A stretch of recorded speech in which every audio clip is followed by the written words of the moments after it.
ரூ. 2 தர்மம் கொடுத்ததுக்கு ரூ. 5 பிஸ்கட் வாங்கிட்டு வந்து கொடுத்துருக்காரு. இந்த மனசு தான் சார் கடவுள். அதான் கடவுள். அன்பின் பாதை சேர்ந்தவனுக்கு முடிவே இல்லையடா. மனதின் நீளம் எதுவோ அதுவே வாழ்வின் நீளமடா. நான் மத்தியானம் வீட்டு கோச்சு விட்டு 2 நாள் ஆச்சு. எனக்கு பசங்க நிறையா இருக்கு. கோச்சிட்டு வந்துட்டீங்களா? வலி தாங்கும் சுமை தாங்கி மண்ணில் பாரமில்லை.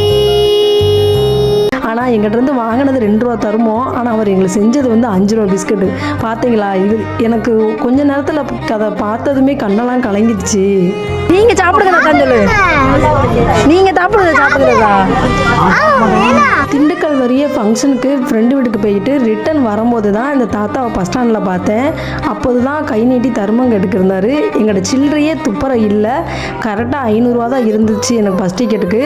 அதனால் சேஞ்ச் இல்லைனால வெறும் ரூ. 2 தான் இருக்குன்னு தம்பி கொடுக்குறேன்ட்டு கொடுத்தான்.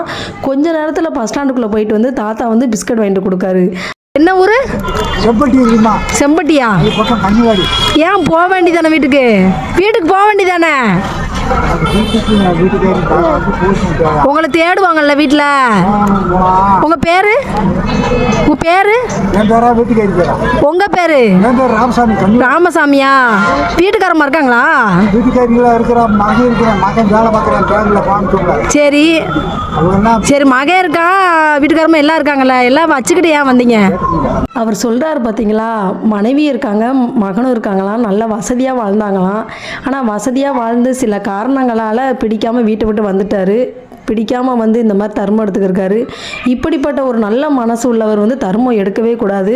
இவர் வீட்டில் போய் சேரணும்னு எல்லாரும் ப்ரேயர் பண்ணிக்கோங்க.